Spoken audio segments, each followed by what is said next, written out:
आज हम देखेंगे वर्ग 10 की हिंदी। वर्ग 10 की हिंदी गोधुली, जो कि भाग 2 का है।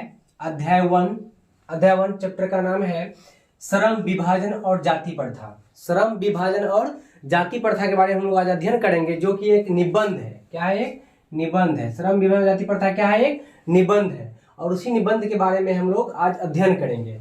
तो पहले हम लोग आज देखेंगे कि ये इसके लेखक कौन है। लेखक जो है श्रम विभाजन और जाति प्रथा के जो लेखक है वो बाबा साहेब भीमराव अंबेडकर है। कौन है लेखक? कौन है? भीमराव अंबेडकर जी। कौन लेखक है? बाबा साहेब भीमराव अंबेडकर। उनका पूरा नाम है बाबा साहेब भीमराव अंबेडकर जी का पूरा नाम क्या है? भीमराव अंबेडकर जी का नाम है भीमराव अंबेडकर, बाबा साहेब भीमराव अंबेडकर। ठीक है, आगे हम लोग देखते हैं कि इस निबंध में क्या क्या है कि बाबा साहेब भीमराव अंबेडकर का जन्म कब हुआ था, तो वो देखते हैं हम लोग। जन्म बाबा साहेब भीमराव अंबेडकर का जन्म हुआ था 14 अप्रैल 1891 ईस्वी में। बाबा साहेब भीमराव अंबेडकर का जन्म कब हुआ था? 14 अप्रैल 1891 ईस्वी में। ठीक है, 14 अप्रैल 1891 ईस्वी में उनका जन्म हुआ था। आगे हम देखते हैं उनके जन्म स्थान के बारे में। उनका जन्म स्थान कहाँ है?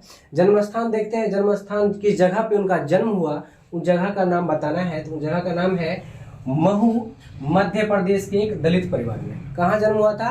तो महू, मध्य प्रदेश के एक दलित परिवार में।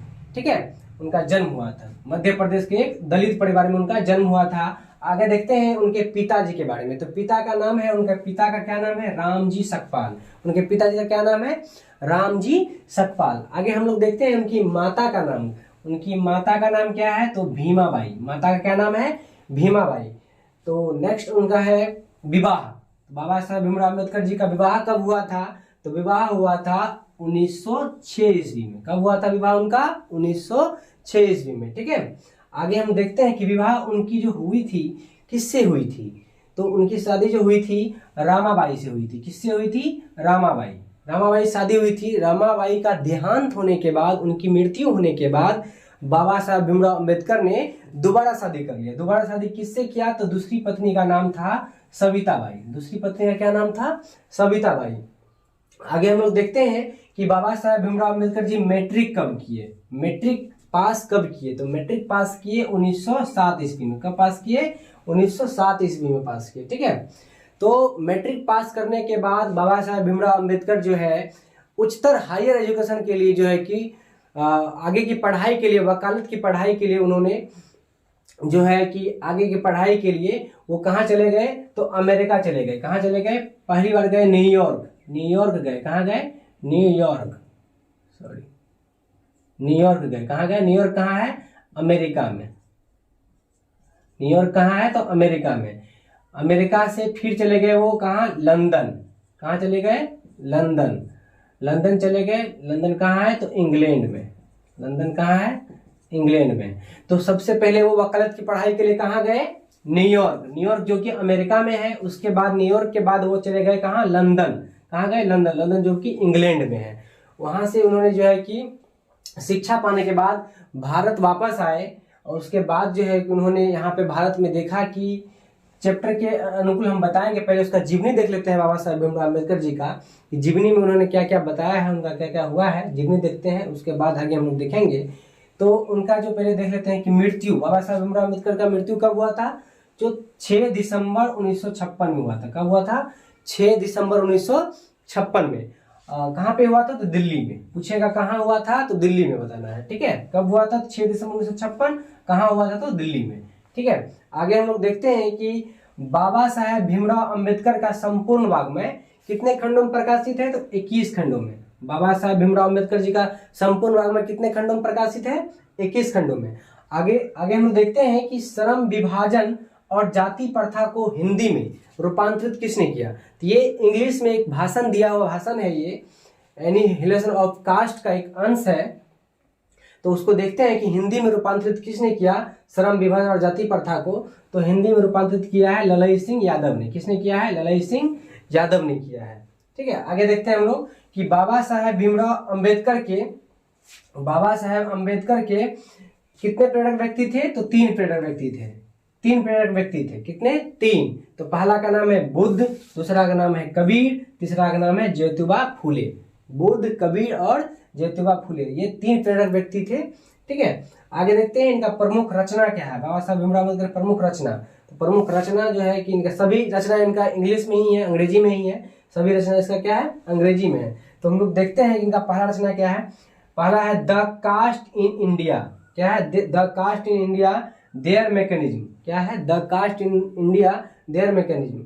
और दूसरा है उनका बुद्धा एंड हिज धम्मा। पूछेगा कि कहीं प्रश्न पूछ देगा ऑब्जेक्टिव में कि बुद्धा एंड हिज धम्मा किनकी रचना है, तो आप क्या कहेंगे, आप कहेंगे कि बाबा साहेब भीमराव अंबेडकर की। किसकी है, बाबा साहेब भीमराव अंबेडकर की। आगे देखते हैं हम लोग, अगला है रचना उनका एनिहिलेशन ऑफ कास्ट, क्या है, एनिहिलेशन ऑफ कास्ट। तो एनिहिलेशन ऑफ कास्ट है इत्यादि, और भी उनकी रचनाएं हैं, हम तो फिलहाल इतना ही लिखे हैं। आगे देखते हैं, तो एनिहिलेशन ऑफ कास्ट ही जो है, एनिहिलेशन ऑफ कास्ट से ही लिया गया है ये श्रम विभाजन और जाति प्रथा। आगे देखते हैं हम लोग, यहाँ है कि श्रम विभाजन और जाति प्रथा, श्रम विभाजन और जाति प्रथा एनिहिलेशन ऑफ कास्ट से ही लिया गया है। श्रम विभाजन जाति प्रथा कहाँ से लिया गया है, एनिहिलेशन ऑफ कास्ट से लिया गया है। तो हम लोग देखते हैं इसमें कि इनका मुख्य उद्देश्य क्या है इस चैप्टर का, कि श्रम विभाजन और जाति प्रथा का मुख्य उद्देश्य क्या है। तो हम लोग देखते हैं कि श्रम विभाजन और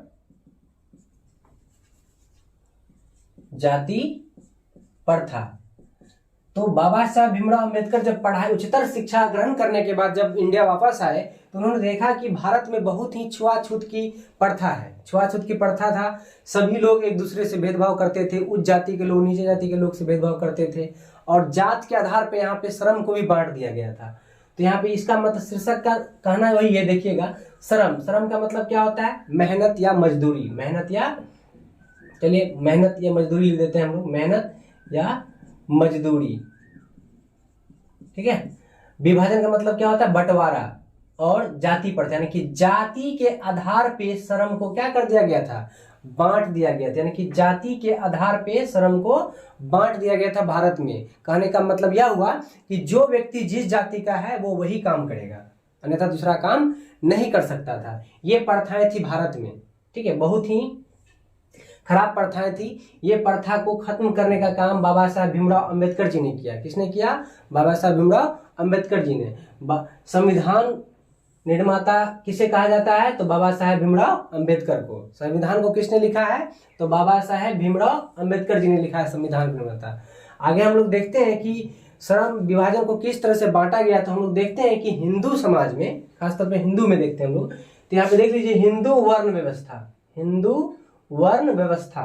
तो हिंदू वर्ण व्यवस्था को 4 भागों में बांटा गया था। कितने भागों में बांटा गया था, 4। देख लीजिए चारों को हम लोग देखते हैं कि हिंदू वर्ण व्यवस्था को 4 भागों में बांटा गया था। जिस तरह से हम लोग देखते हैं कि ब्राह्मण का जो ये होता है, ब्राह्मण जी के जो ब्रह्मा जी हैं, ब्रह्मा जी के 4 अंगों से हिंदू वर्ण व्यवस्था का उत्पत्ति हुआ है। तो देखते हैं हम लोग, पहला कौन है, तो ब्रह्मा जी के मुख से निकला है ब्राह्मण जाति के लोग।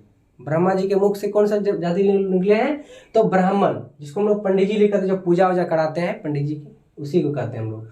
जो हिंदू समाज में पूजा पाठ कराते हैं उसको पंडित जी कहते हैं, ब्राह्मण कहते हैं, ठीक है। दूसरा है ब्रह्मा जी के भुजाओं से निकला है क्षत्रिय। ब्रह्मा जी के भुजाओं से कौन सा जाति निकला है, क्षत्रिय, जिसे हम लोग राजपूत कहते हैं। क्या कहते हैं, राजपूत। क्या कहते हैं हम लोग, राजपूत। आगे देखते हैं, तीसरा जो है हमारा वैश्य। तीसरा क्या है, वैश्य। वैश्य में आ जाता है जैसे शर्मा हो गया, यादव हो गया, कुशवाहा इत्यादि, है ना, ये सभी जाति आ जाएगा। शूद्र में जो हो जाता है सबसे नीचे का जाति है, जैसे डोम, चमार, है ना, इत्यादि, और भी ये सब जो है शूद्र जाति के अंतर्गत माना जाता है हमारे हिंदू समाज में, ठीक है। तो हम लोग देखते हैं कि प्राचीन काल में जिसमें वर्ण व्यवस्था में बांटा गया था, तो पढ़ने लिखने का अधिकार सबों को नहीं था। पढ़ने लिखने का अधिकार सबको नहीं था, सिर्फ ब्राह्मण के लोग ही पढ़ सकते थे, ब्राह्मण के बच्चे ही पढ़ते थे। पढ़ने लिखने का अधिकार किसको था, सिर्फ ब्राह्मण के बच्चे को। देखते हैं हम लोग, सिर्फ ब्राह्मण के लोग ही पढ़ते लिखते थे और कोई पढ़ नहीं सकता है, ठीक है। दूसरा था राजपूत लोग। तो पंडित जी लोग को सबसे ऊंचा, हिंदू धर्म में सबसे बड़ा जाति ब्राह्मण को माना गया है। पंडित लोग जो थे, पूजा लोग जो कराते हैं उसे पंडित जो हम कहते हैं। तो राजपूत लोग जो है इन लोगों का सेवा सत्कार करते थे। राजपूत लोग किन लोगों का सेवा सत्कार करते थे, पंडित लोगों का, ठीक है। दूसरा है और क्षत्रिय लोग तो राजपूत थे, ये लोग का ही काम था, राजा यही लोग बनते थे, शासन करना, राजपूत लोग ही राजा हुआ करते थे। तीसरा है आपका वैश्य में शर्मा, यादव, कुशवाहा। तो ये लोग या राजपूत लोग किन लोगों का मान सम्मान करते थे, किन लोगों का, तो पंडित जी लोगों का, ठीक है। और शर्मा, यादव, कुशवाहा और भी इसमें जो जाति हैं, ये लोग किसका स्वागत करते थे, तो राजपूत लोगों का। किन लोगों का, तो राजपूत लोगों का, ठीक है। उसका शूद्र जो है सबसे नीचे जाति का, डोम, चमार और भी इसमें जाति है, ये इन तीनों का स्वागत करते थे। राजपूत, पंडित जी लोगों का, शर्मा, यादव, ये सब जो है यानी कि ब्राह्मण जाति के लोगों का स्वागत करते थे क्षत्रिय लोग, क्षत्रिय जाति का क्षत्रिय और ब्राह्मण का स्वागत करते थे वैश्य दोनों। और शूद्र जो है कि तीनों का करते थे, वैश्य का भी, क्षत्रिय का भी और ब्राह्मण का भी, ये तीनों का स्वागत करते थे। इस तरह से हमारे समाज में जाति के अनुरूप जो है, जाति के आधार पे जो है कि श्रम को बांट दिया गया था, श्रम को बांट दिया गया था। जैसे मान लीजिए कोई, जैसे पंडित जी लोग हैं, तो पंडित जी लोग सिर्फ पूजा ही कराएंगे, दूसरा काम नहीं कर सकते थे जाति के अनुरूप। राजपूत लोग राजा ही बनेंगे, दूसरा काम नहीं कर सकते हैं। उसी तरह से हम लोग देखते हैं कि और भी जाति के लोग हैं, जैसे मान लीजिए शर्मा में हो जाता है, जैसे बढ़ई जाति के लोग होता है, बढ़ई जिसको हम लोग कारपेंटर कहते हैं इंग्लिश में। बढ़ई का काम है लकड़ी से बेंच, कुर्सी, टेबुल, पलंग वगैरह बनाना, ये बढ़ई। तो ये बढ़ई का काम करते थे, तो शर्मा लोग तो बढ़ई का ही काम करेंगे, यही काम करते थे, दूसरा काम ये नहीं कर सकते थे। जिस तरह से मान लीजिए एक कुम्हार होता है, कुम्हार लोग का क्या काम है, मिट्टी का बर्तन बनाना, तो वो मिट्टी का ही बर्तन बनाएगा। इसी तरह से मान लीजिए डोम जाति हो जाता है, तो डोम लोग क्या करेगा, सूप वगैरह ही बनाएगा और दूसरा काम नहीं कर सकता है। उसी तरह से और भी जाति है, कहार जाति के लोग हैं, तो कहार जाति के लोग पुराने जमाने में डोली कहार चलता था शादी विवाह में, तो कहार लोग जो है कि लेके चलता था, वही कहार जाति कहा जाता था। तो पहले के जमाने में इस तरह से होता था, जाति के आधार पे जो है कि श्रम को बांट दिया गया था। कहने का मतलब जो जिस जाति का है वो वही काम करेगा, दूसरा काम नहीं कर सकता है, चाहे उस काम में उसका मन लगे या ना लगे, उस काम में उसको प्रगति हो या ना हो, विकास कर पाए जीवन में या ना कर पाए, लेकिन करना उसको वही काम होगा। इस तरह से उसको समाज में बांटा गया था। और इस सब को, जाति पाति को तोड़ने का काम किसने किया, बाबा साहेब भीमराव अंबेडकर ने किया। किसने किया, बाबा साहेब भीमराव अंबेडकर ने किया।